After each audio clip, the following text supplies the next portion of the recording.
Australian Halloween ninyo din ha guys o Australian hens ninyo din ha guys. So atong i-check karon guys kay hapit na ang Halloween diri sa Australia kung unsa kang ngilngig. So dire guys mag-start ta ani ilang mga scary dolls. Di ba scary kayo guys kung mutingog ang bata.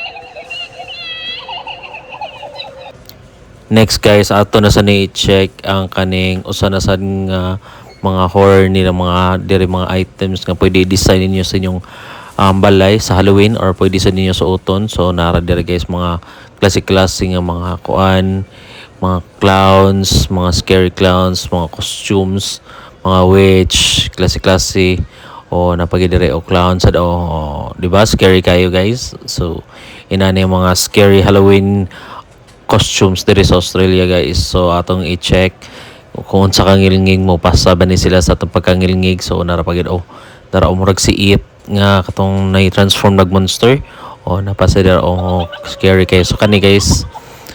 So dal na sa ni siya guys.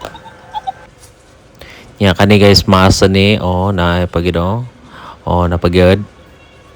So inani guys klase-klase mga horror o magtiyanak o napasay witch case o kaniyo niya. Nice na rin siya okay.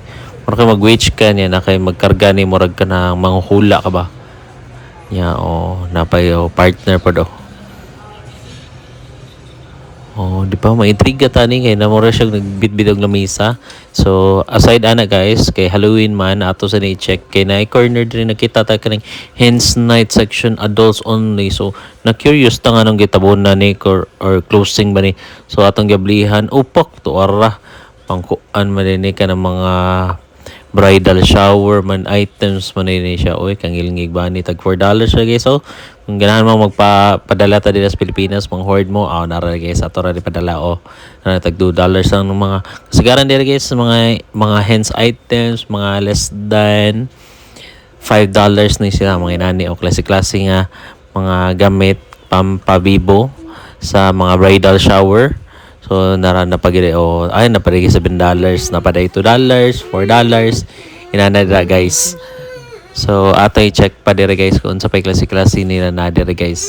So nakatago mo gud siya mga na-curious ta ba kung nganong nakatago siya niya nakabutang mag adults only niya. Wa tay idea kung unsa magining hens guys. So napasay ka kanang mga butang sa ulo.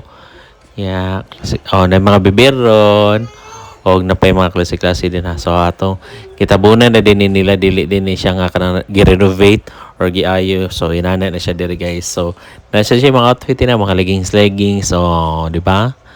Klase-klase pod pwede sa ninyo gamiton sa inyong bridal shower o di ba? Dapat din mga costumes diri sa Australia guys di ba?